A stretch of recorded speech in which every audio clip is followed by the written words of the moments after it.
Hello everyone, my name is Erin Wills and today I'm going to talk to you about brain mapping. So let's get excited.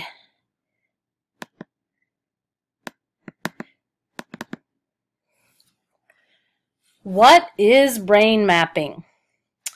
Brain mapping attempts to relate the brain structure to its function or finding what parts gives us certain abilities. Purpose. The purpose and goal of brain mapping is to advance the understanding of the structure and functions of the human brain. Scientists in this field seek to gain knowledge of the physical processes that underlie human sensation, attention awareness, and cognition. Next is the anatomy of the brain. As scientists seek to understand the brain, they study the different sections in relation to how learning takes place.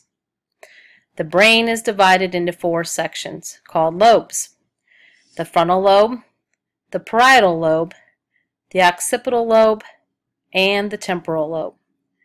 The cerebellum and the brainstem at the back of the brain are attached to the spinal cord.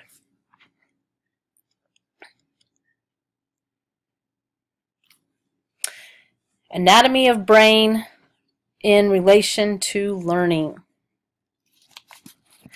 The frontal lobe of the brain controls judgment and evaluation and is not fully formed during teen years. The parietal lobe deals with creativity. The occipital lobe houses memories, and the temporal lobe controls cognition and comprehension. The cerebellum and the brainstem is where problem solving occurs.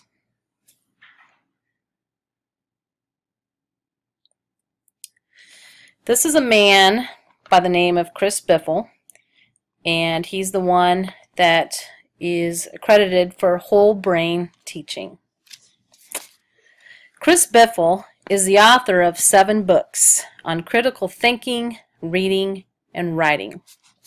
He has received grants from the U.S. Department of Education and has served on Harvard's BASE Perseus project. In the last 10 years, Chris has established himself as a nationally recognized authority on teaching challenging students. He has been lead presenter at over 50 whole brain teaching conferences attended by 5,000 plus educators. Thousands of instructors across the United States and around the world base their teaching methods on his free whole brain teaching ebooks. Chris states that whole brain teaching rests upon the principles that teachers at every level share the same difficulties. Students lack discipline, background knowledge, and fundamental problem-solving skills. From kindergarten to college, teachers face students who have difficulty with reading and writing.